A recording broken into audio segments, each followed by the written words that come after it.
Hello, hello, hello, my Be Health Empowered family. Welcome back to another episode of Excuse Me, Doctor. My name is Dr. Melissa Clark. Always, please feel free to call me Dr. Mel. And we're here doing what we do each and every week, bringing you the health information that you need to make wise health decisions, not just for yourself, but also for your family and for your entire community. And if you are tuning in for the first time, we really, really appreciate you and hope that you hit that like button if you're checking us out on Facebook and that subscribe button if you're checking us out on YouTube. We really appreciate you for that. And then, of course, if you are a longtime Be Health Empowered family member, you know that we cannot do this without my wonderful co-host, Miss Lila Mays, Mr. Wayne Bruce. What is the word for the day? How y'all doing? What is the word for the day? We lost the compadre. That's the word for the day. Lost compadre. Searching What in for our the lost entire compadre? Hey, we can't. Can I cuss? We can't cuss on your show, Dr. Mel. No, we can't do that. We Because can't it's do about that. health. Wow. Right, exactly. Well, I'm missing. I feel like I'm missing you. Singing to Lila. Where's Lila? I don't know where she is. Hopefully she will resurface soon. I mean, I know it's been hot outside. Hopefully she hadn't melted, you know. Yeah. And speaking of which, I hope everybody is keeping safe in this heat. I mean, we're seeing 102, 103 degree temperatures out there. So please, please, please remember to stay hydrated, especially if you're on any kind of medicines for high blood pressure or, quote unquote, water pills that dehydrate you. If you're a coffee drinker, all those things are going to make you dehydrated. So make sure that you are staying well hydrated. Those 2 liters of water. If you're out there working in the heat, you're going to need more. So just stay safe out there because it's that time of year. I'm sorry to laugh and talk over you, Dr. Mel, but you said water pills, and that so reminded me of my mother and my grandmother. Baby, I gotta take my water pills. And I didn't know as a kid. I didn't know why they would be yelling at everybody, get out the bathroom. I didn't know about that stuff. Yeah. Right. Because you take them, you got to go. Here is magically appeared.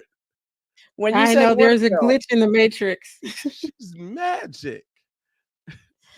Well, we are so happy to have you, Lila. How you doing? Thank you. I'm glad to be here. I don't know. There's a glitch in the matrix over here. So, but I am very happy to be here. I'm glad you glitched back. That's what's most important. That's right.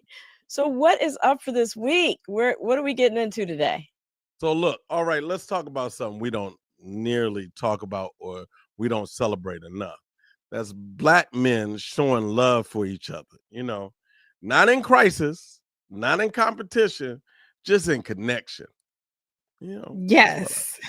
Yeah. Strong friendships, real conversations, inside jokes, and loyalty that runs deep. Y'all act like y'all just be watching the game, but that's just the surface stuff. You do exactly. You do know. And this is Men's Health Month. And so that's why we're talking about this really important topic tonight. And research shows that these kinds of friendship bonds can have powerful effects on your health. Strong male friendships for all men, but especially Black men, can really boost mental health, reduce stress, and even help you live longer. Right. So share this to all the men in your life if you're not a man, and share this to your brothers and cousins and family. Mention something about your friendships. I know I have a lot of friendships and a few close ones, and I've lost a few recently. And so, but today we're just spotlighting the healing power of brotherhood, right? The kind that lifts you up, keeps you grounded, and reminds you who you are, right? Everybody got a funny story about you. And we're doing it with two amazing friends, both actors who y'all probably will recognize. They're going to make you laugh, think, and maybe even text your homie to say, "Hey, man, I appreciate you," or "Good night," like they're doing on TikTok. Oh, Maybe, yeah, maybe you call your homie and say good night. Yeah, You're right.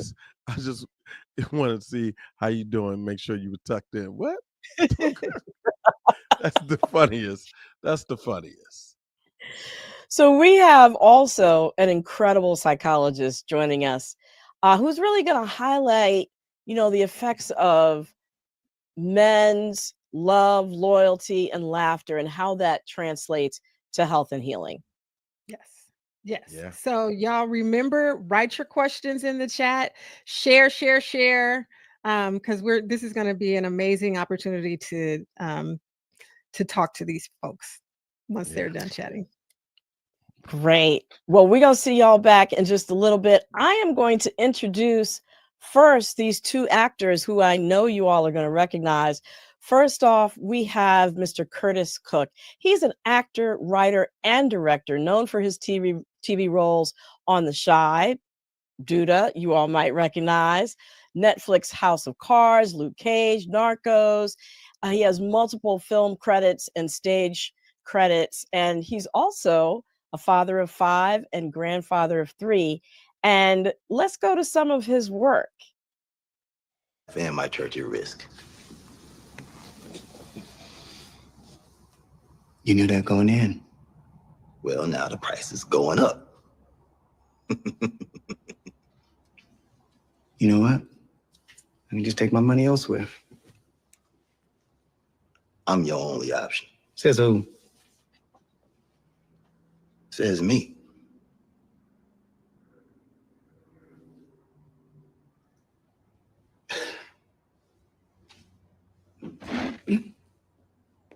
Yeah.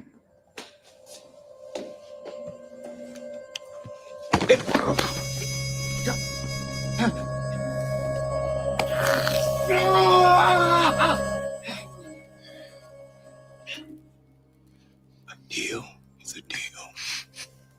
Do you understand? Understand? Huh. Wow. Welcome, Curtis. Thank you.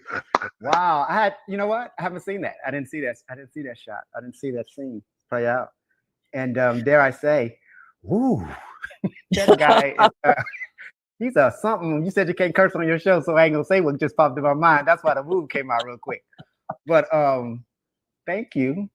Thank you for Absolutely. showing me. We are delighted you are here.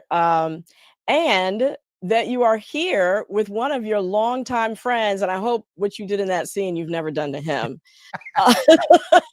And so our next guest is Marcuis Harris. He is a director and actor known for both his dramatic and comic supporting roles. You've probably seen him on Grey's Anatomy, NCIS, The Good Doctor, HBO's comedy series Vice Principals, and ABC's The Crossing, a show that I absolutely love. And he's soon to be on an upcoming P-Valley episode, so watch for that. And let's see some of his work. Those are our rules. Listen, we've done everything you've asked of us. And Agent Wren, she assured us that we were on a path to citizenship. Now she's gone and walls are going up. It's not what you think. But this is not a prison. You make promises, but you don't have the power to keep them. You're just another one of their lapdogs. You want to be a good dog? Here.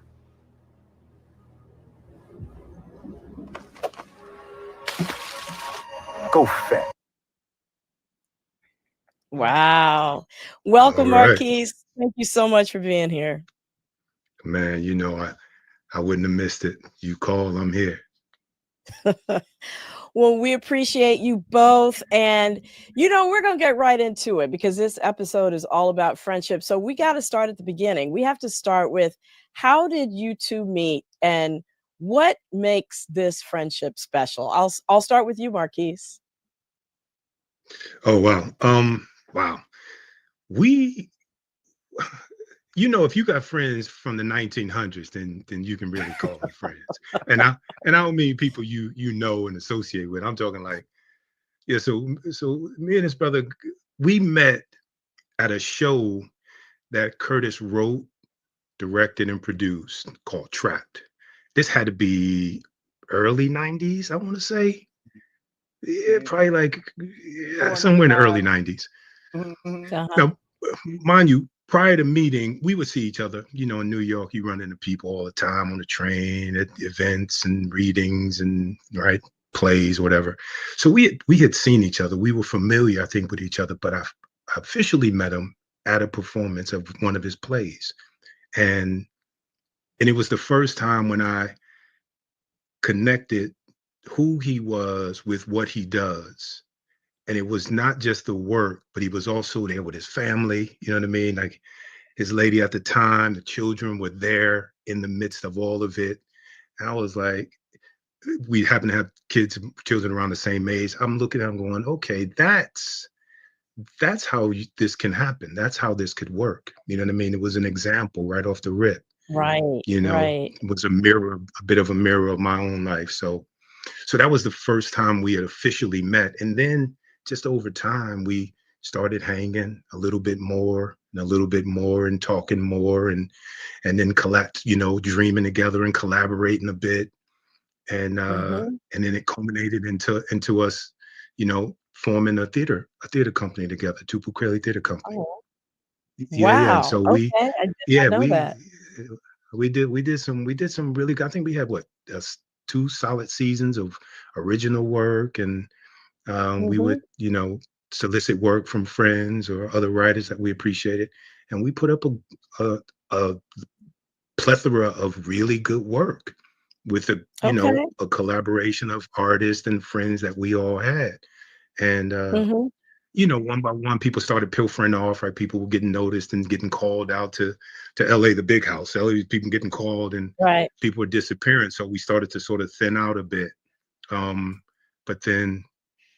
But our friendship remained, through it all. That's a great. That gives me much more understanding. I didn't even realize that you all had worked together so closely.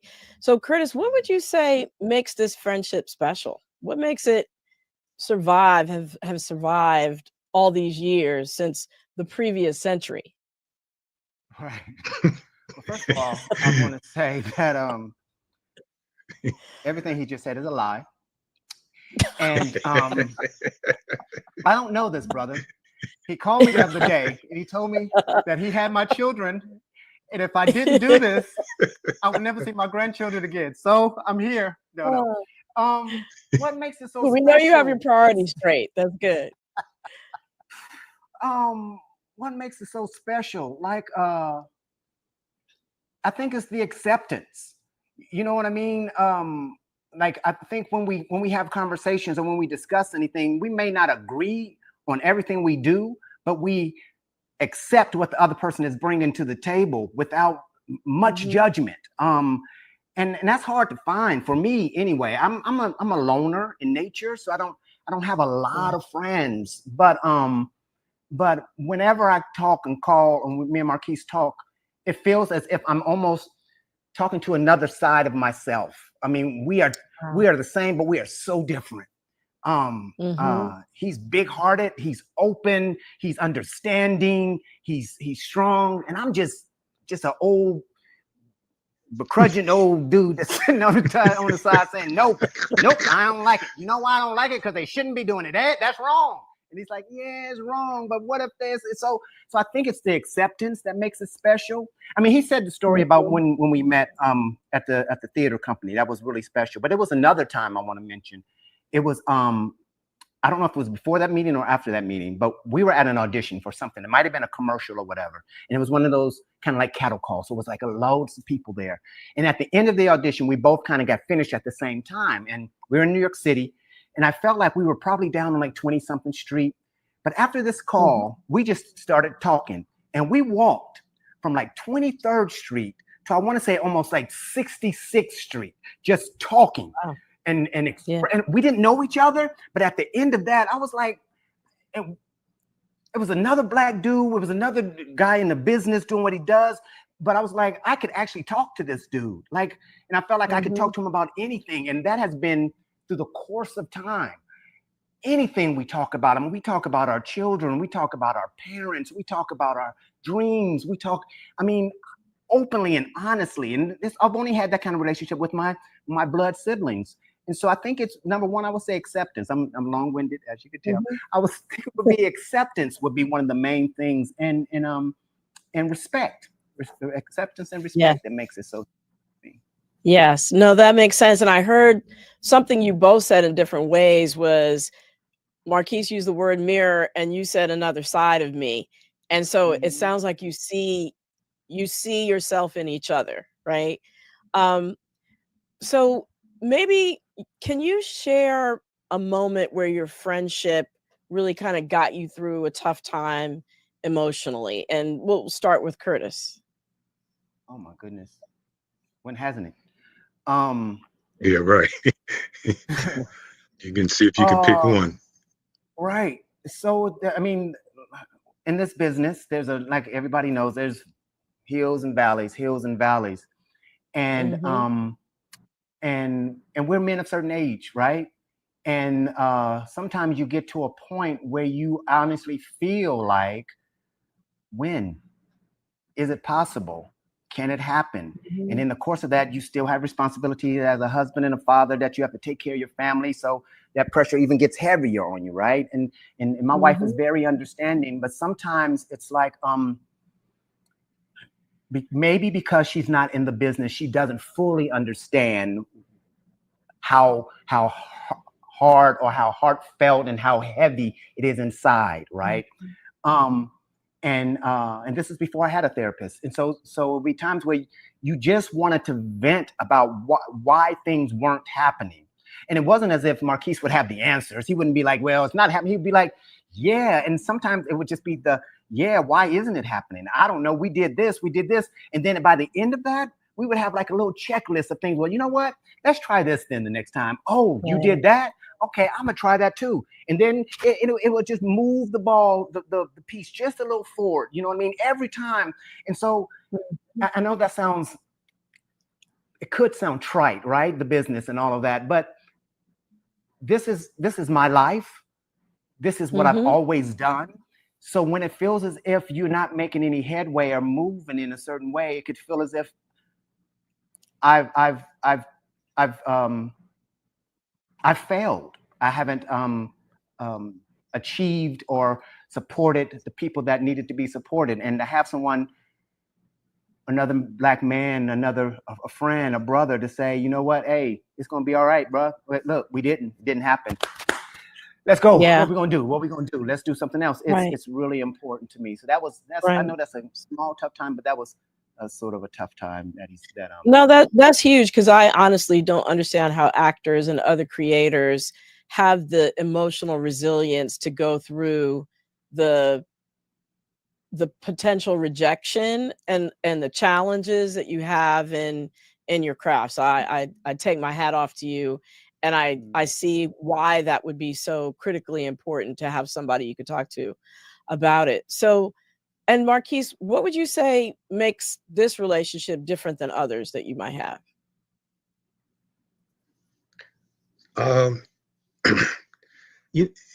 Curtis mentioned this earlier. This sort of acceptance, this transparency, right? This ability, and so it's interesting. Vulnerability gets a bad rap, right? This idea that being vulnerable, a lot of guys I know sort of shun away from that because there's a negative connotation sort of attached to it. But I think I don't mind being vulnerable, because I think along with being vulnerable comes a bit of discernment, right? Understanding and knowing who you can be vulnerable with.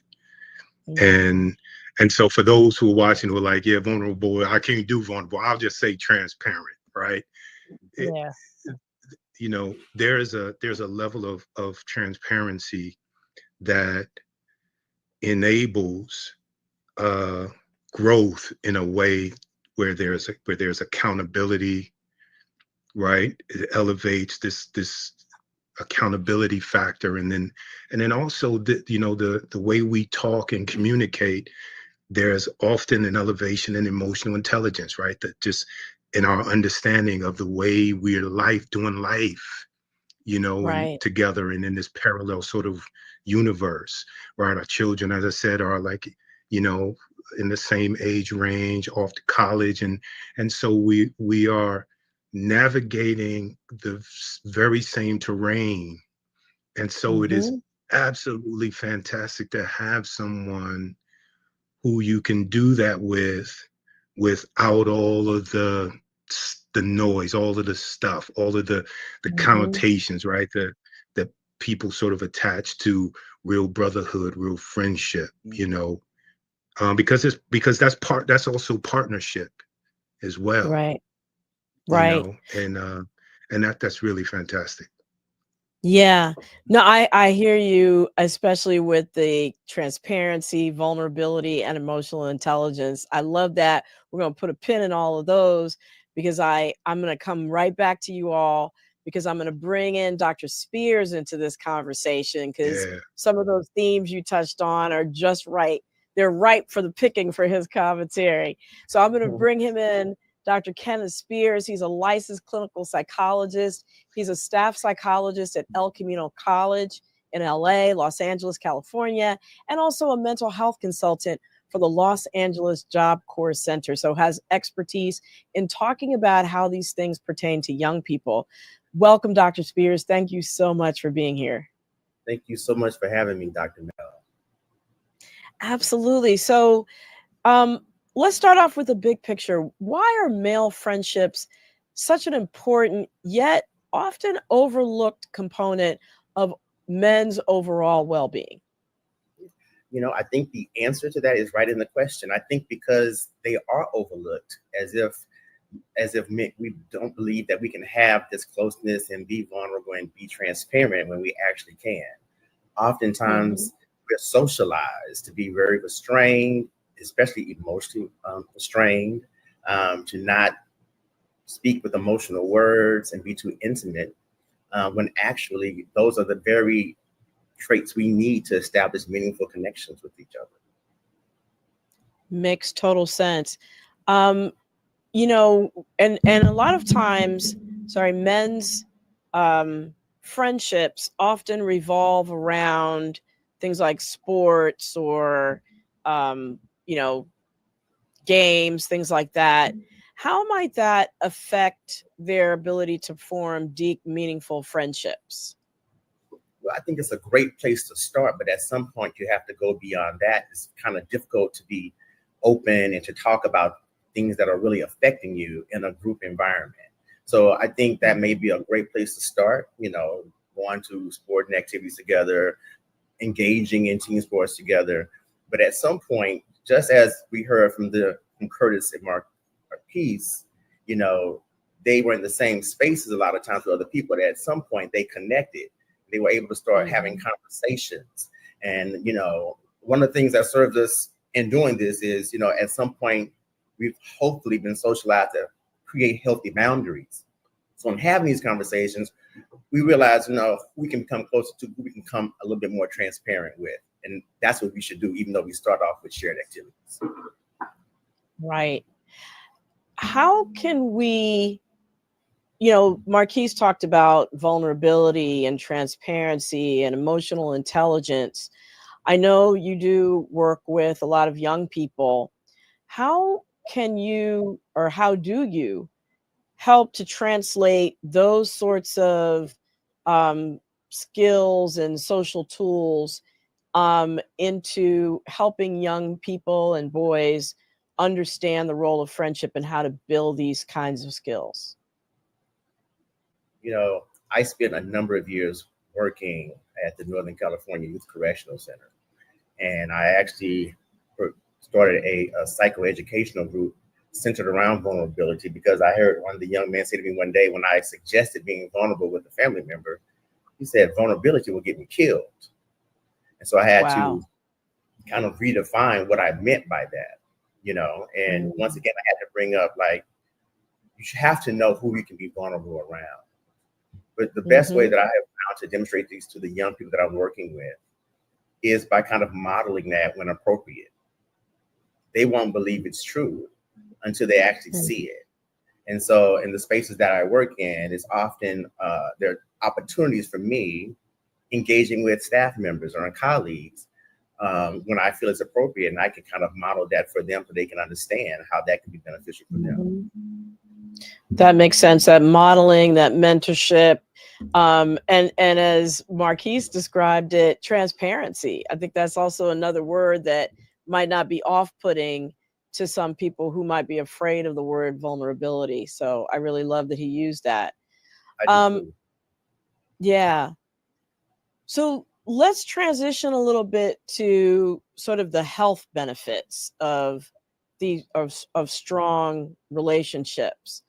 From a psychological perspective, how do strong male friendships contribute to your mental health? You know, Dr. Mel, there are several studies that have demonstrated to us that strong friendships protect us in part because they help us deal with stress in an adaptive way. You know, one study found that strong friendships and connecting with individuals who you found supportive,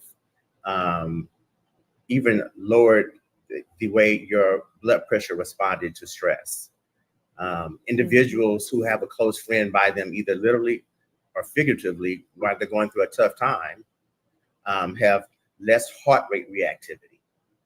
So we know that poor mental health is a large contributor to morbidity and mortality among Black men.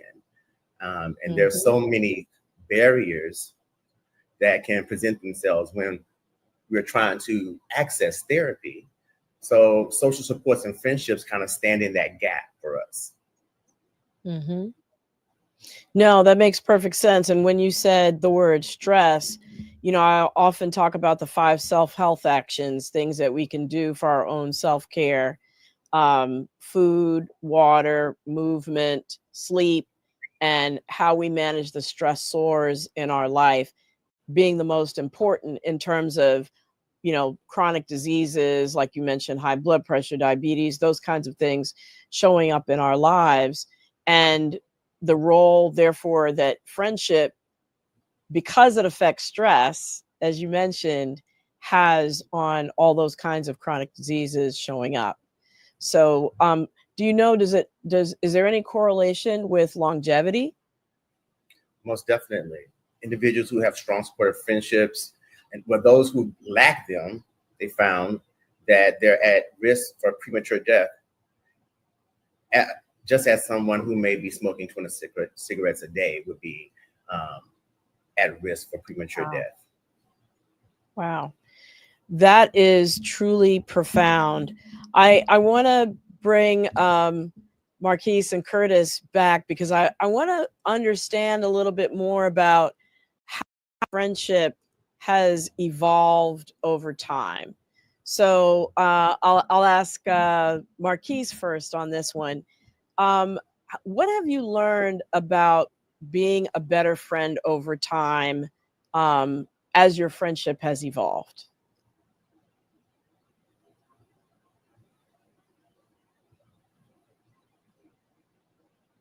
I think we might be having some. Okay, I think I'm there now. Okay. All right. You know, something we both mentioned earlier that you highlighted is how Curtis and I have sort of, our lives have paralleled each other at different points in our friendship.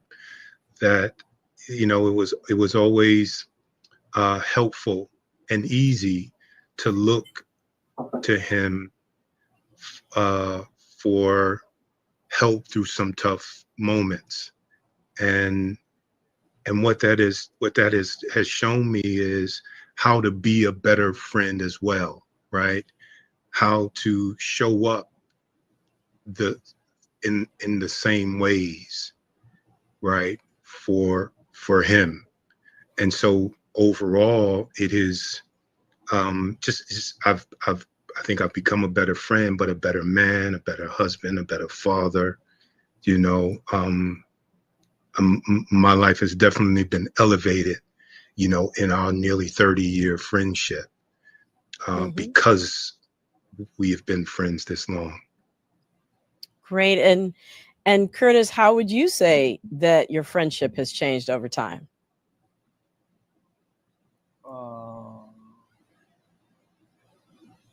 Yeah, time has changed it. I mean, and I mean that because like the children got older, right? And so different things will come up. Like I'm so many, I'm sorry, so many things just kind of rush through your minds. And when you start to think, when you ask me about our friendship and I go through the years, it's like so much information just kind of comes and I have to kind of stop it and be like, okay, pick something out of there, but it just kind of floods through. Yeah. So I'll just say it was, like you said, I have 5 children. My last 2 are twins, a boy and a girl. And at one point, I was having trouble with the disciplining one of my children. And I come from an era, different era, and and it seemed like nothing I was doing was getting the response that needed to happen. With like what I was doing with my oldest children. This child right here who just walked in, actually, this child right here was a challenge. So because of the years of together and because he has children, like you said, about the same age, I was able to go to him and say, bruh, I am trying all of this stuff. I don't know what else to do right now.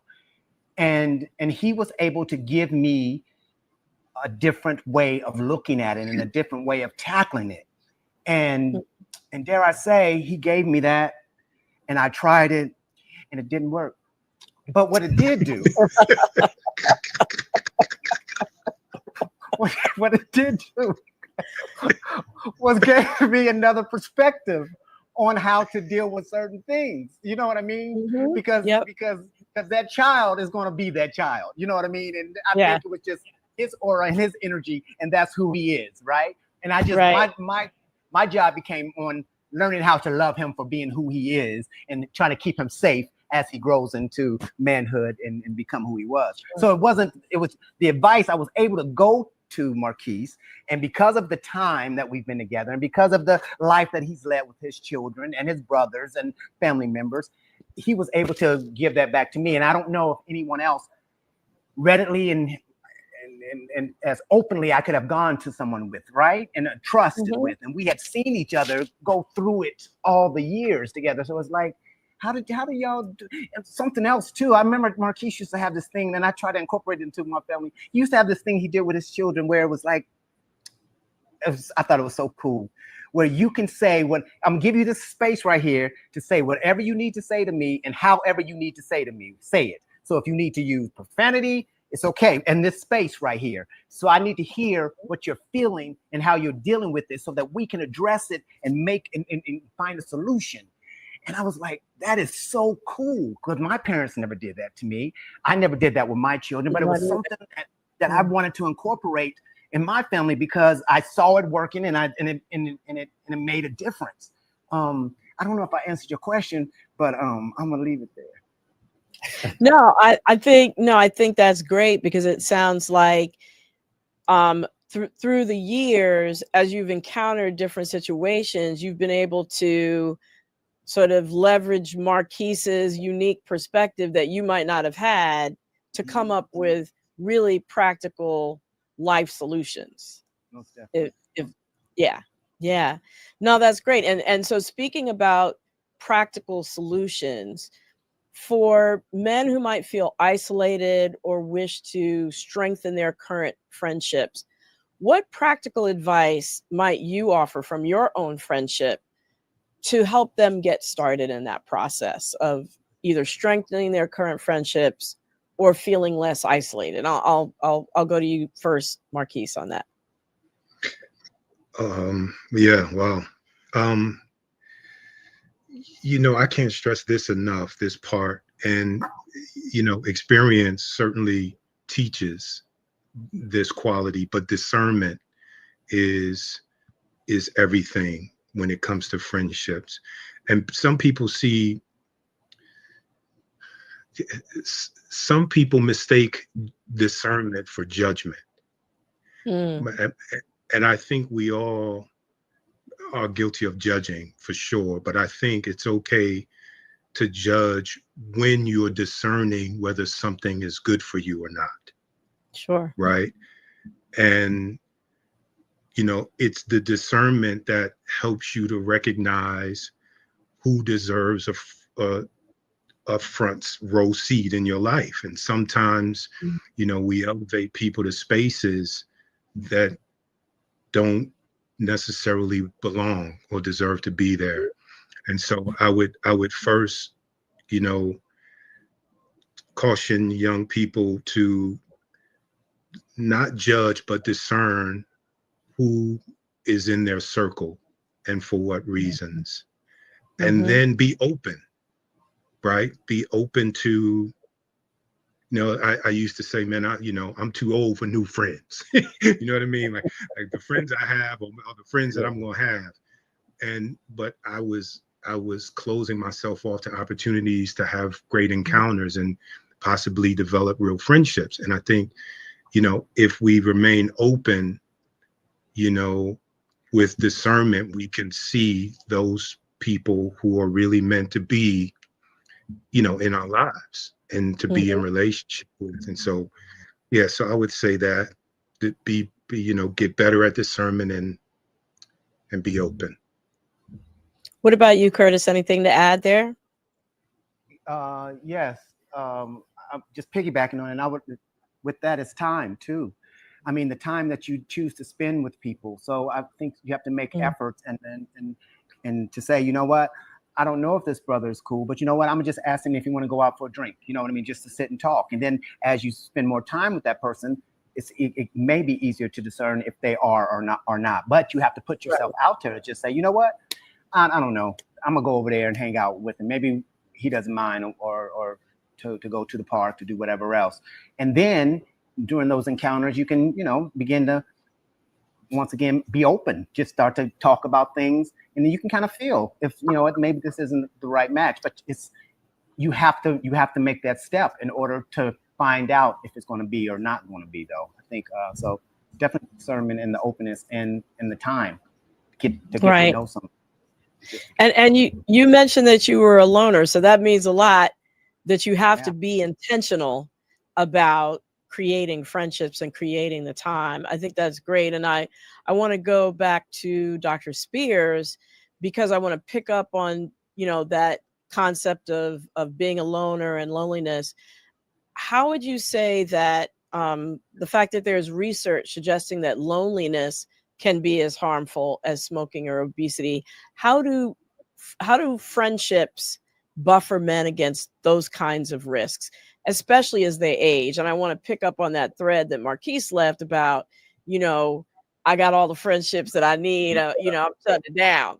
Well, yeah, yes. So we also know that, you know, as we age, men have less friendships and less friendship circles. So it becomes really important to stay open, as he spoke about, to making new friends, being vulnerable, being open, and putting yourself out there. If not, the isolation, you know, can increase negative thinking, critical thinking, overthinking, and all those things can lead to depression and anxiety. And while interventions for mental health can be helpful for that, while you're not connected to your mental health provider, those social supports can be very effective and very helpful. Yeah, I think Curtis mentioned the importance of, well, he didn't have a therapist at the time, and how that friendship really helped in terms of, you know, having a sounding board and having someone else to talk to. And this is a question for everybody in today's sort of digital world. I'll start with Dr. Spears. How is social media and remote work influencing the way that men connect? And do you think that these platforms are helping or hindering the formation of like real friendships? I think for some people they can be helpful, and for some they can be hindering. Here's the thing. I think some are more primed to be a little more social and can use the social media in a way where it does not distract from them making real life connections. But there are other individuals whose life circumstances may have them more fearful of rejection. And so they won't try to be as socially connected in real life.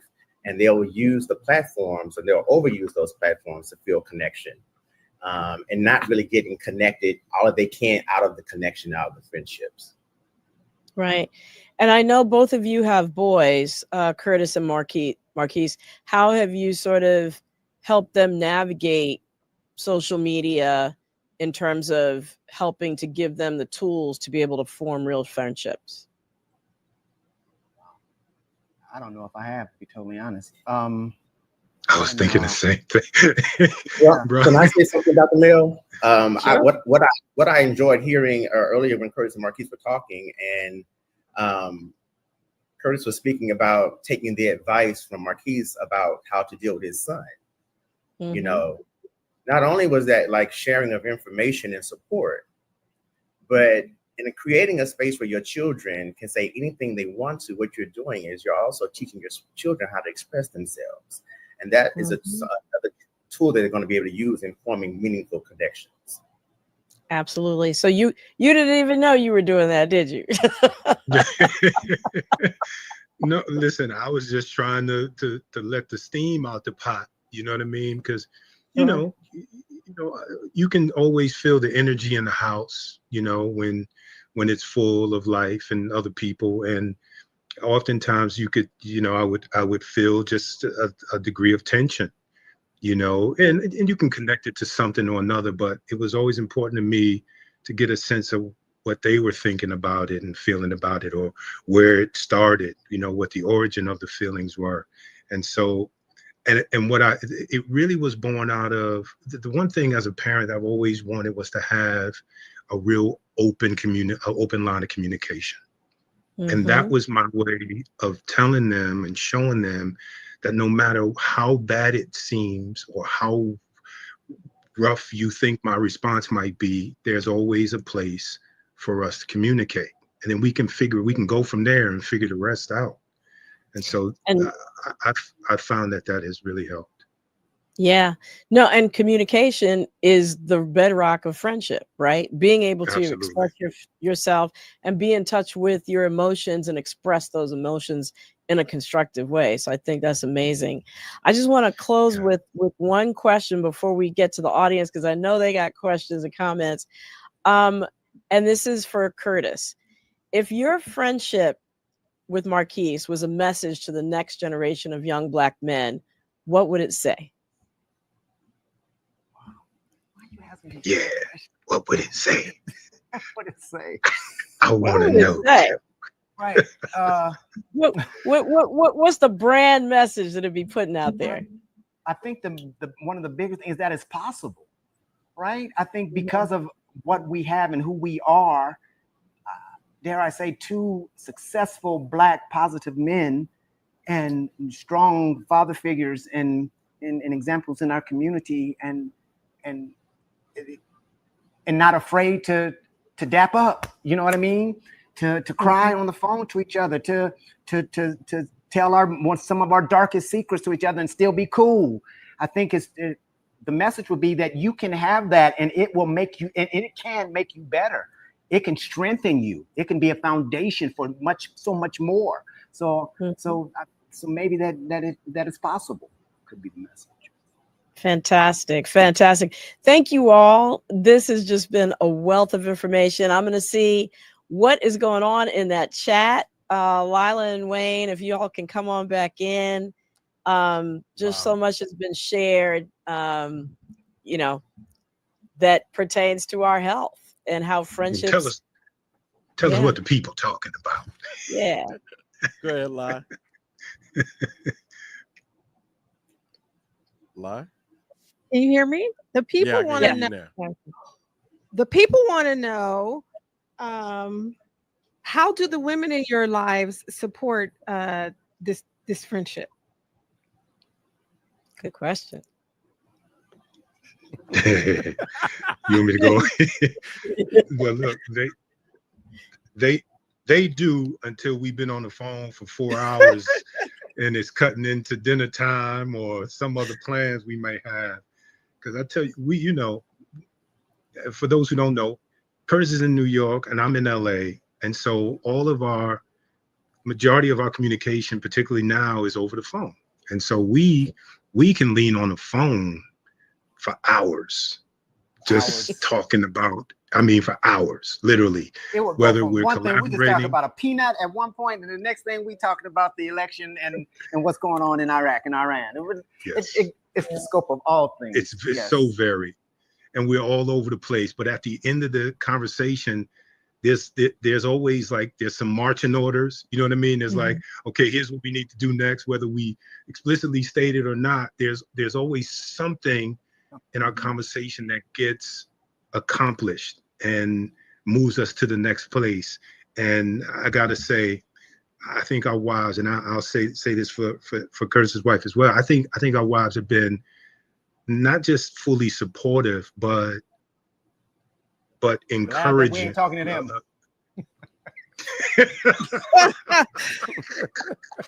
Like, whoa, you got that out. Oh my God, I heard all of it. I'm glad you told me that. But Curtis, to that point, I was gonna flip it and say, Keith, I think you made a really good point. I don't know if you're finished. Oh. But the other side of that is, how has your friendship supported your relationship with your spouses? Great question. Yeah. I'll let you that's not a question I can answer, right? She would have to say that. She would have to say how it really has, right? Okay. But I think that wow, yeah. Chew on it, Curtis. Mm-hmm. I think I'll jump in there. I think, because naturally, men of a certain age that have children that have been married, double-digit years. Like, we both have been married more than 15 years. You know what I mean? Mm-hmm. And so our commitment, not just to our families, but to our wives, to our children, is a thing that we have and hold in common. So we can always. What inevitably happens is we'll realize, oh, you're going through that too? Yeah, I'm kind of dealing with the same thing. And then we talk it out, and it's like, yeah, that actually helped me. I can take this and walk it out in my shoes, And so I think it naturally happens because, again, we've been in parallel universes, walking this journey together. Okay. Are you signing off on that, Curtis? Yeah, that was good. That was good. We're gonna roll with that. So we have a question for the audience. They ask, does living in a different state impact your friendship, or does it just strengthen the bond of the friendship? I would say that it strengthens. Because sometimes, when you feel like you can see somebody, and because you're in the city and your proximity is really close, I don't think people do it as often. I think because we are so far, and it's like, oh, I don't know when I'm gonna get to talk to him again. Let me call him and see what he's doing or how he's doing or whatever, because he's so far away. So, prime example of that, Marcuis was just in New York not too long ago doing some business and for a few days. And I was like, I should get down there. I should go see him. I ain't seen, he just got to New York, but I was like, nah, I ain't driving down to the city. I'll call him later. I'm gonna talk to him later.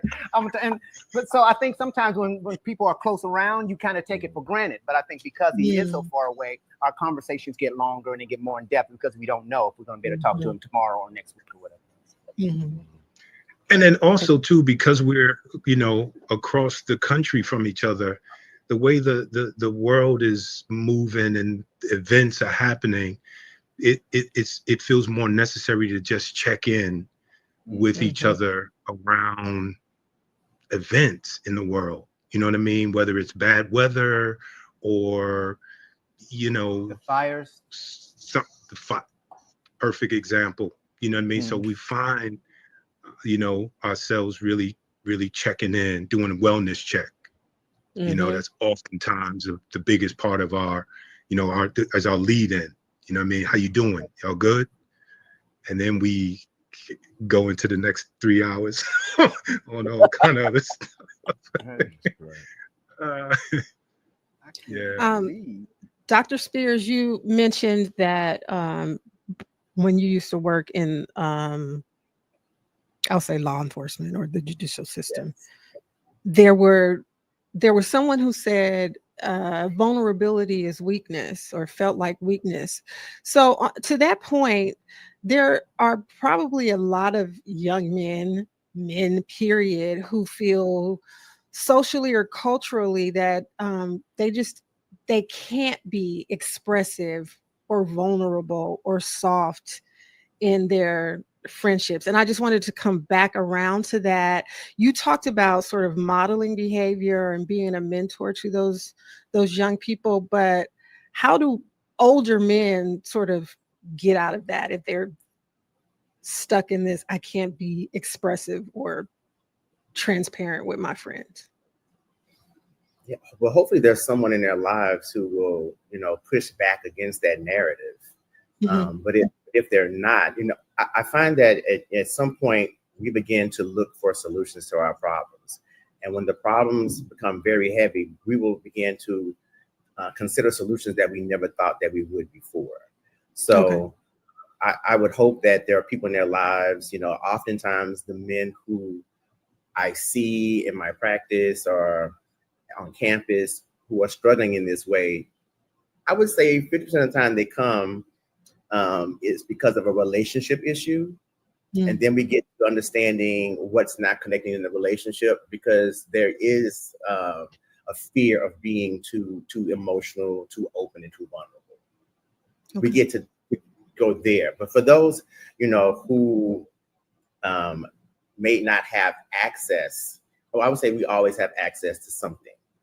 Yeah. And so I would say, you know, in your support system somewhere, there has got to be at least one person that you feel that you can trust. And to start with that one person. Wow. So I have a question. Great advice. I have a question, Doctor. That is a good question. That how do you think that social organizations or fraternities? I know, Curtis, you're a fraternity guy. How do you think they play a role in male bonding or friendships? Accessibility, strong, going through that whole process of crossing over and sharing so much stuff with another brother who's going to be there to support you no matter what. It means a lot. So the fact that, you know, I know at any given time that I have other brothers to call that would definitely do everything in their power to help me get through it is majorly important. Phi Beta Sigma Fraternity Incorporated is one of the best ones, just in case anybody's thinking or asking. Curtis, don't start it, Curtis. It's one of the later ones. Okay. Well, listen. My grandfather was a Sigma, so shout out to the Sigmas. But I think it's if important. I'm not mistaken, Dr. Mel, your husband is a member of Kappa Alpha Psi. But that's true. I do remember that. Dr. Spears is a member of Alpha. Fraternity Incorporated. Shout out to the Alphas. Come on. I can shout them all out. That's why I was just saying, don't start it. You know. I have something I want to ask Marcuis. Since this has been an amazing conversation around male friendships and positivity and, you know, the support of life, really having these kinds of connections. Marcuis, I just want to amplify the positivity that you put into the world. What does your shirt say? Oh, that's what's up. You know what, Lila? I'm loving you for that. Look at this. Each one teach one. Love. You dig? Yeah. And I think, listen, this is a principle that I think we should all live by, right? Yeah. You know, whether you are a parent or whether you don't, I say anybody of a certain age is a parent, because we are always sort of mentoring and guiding and nurturing the people that are in our lives, no matter how young or old they may be. And so each one teach one is a principle that I grew up knowing and understanding. This has been embedded in my DNA. And I think it is the way that we change the world. It really is. It's, you know, if you, it's a way to do it in a manageable way, right? Where you don't have to bite off more than you can chew, but you can take small bites, which is to say, if you can reach one person, if each person can reach one person, then you can teach that person, and that creates the change that we all really need to see in the world. And so, you know, so the brand is Vibes and Virtues Unlimited, but each one teach one is the principle, the foundation by which, you know, we're building on it. And it's about really, you know, instilling virtues, good vibes and strong virtues back into the world. The power of one. Amen. So where can they find that? So I am Marcuis is my handle on IG, and in my handle, in my IG, you can click the link in the bio, and it'll take you straight to the page, and then you can sift through all the various designs and color waves and sizes and choose the one you love. I think there's something there for everybody. Yeah. Right. Fantastic. And where can the folks find you, Curtis? On Marquis's IG with the Each One Teach One. All the shirts. Yeah, there you go. No. That's where he'll be. That's where I'll be. I mean, I don't on Instagram, Curtis Cook. I mean, I try to answer people back on there, but it becomes a little overwhelming sometimes, and I don't want to be mad at folks, but that's probably the easiest way to get in contact with me. Yeah. All right. I do want to make a correction. I am Marcuis is my personal IG. Vibes and Virtues Unlimited is the brand, the brand name, and the letter N. The letter N. Vibes and Virtues Unlimited. All right. And what about you, Dr. Spears?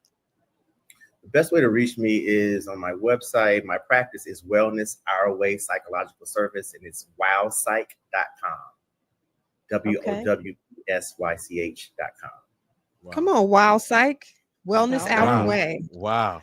Come on. All right. Wow. I mean, we haven't really, we've talked about the power of friendship, but I do want to make sure that everybody knows one of the things that Curtis said, he didn't have a therapist yet. So, I think it's important that everybody, he said everybody get in touch with their mental health. It can be, you don't have to wait till you have a problem. It can be your preventive maintenance. Yes. So commercial out there for thinking about and focusing on your mental health in this Men's Health Month. We thank each of you, Dr. Spears, Marcuis, Curtis.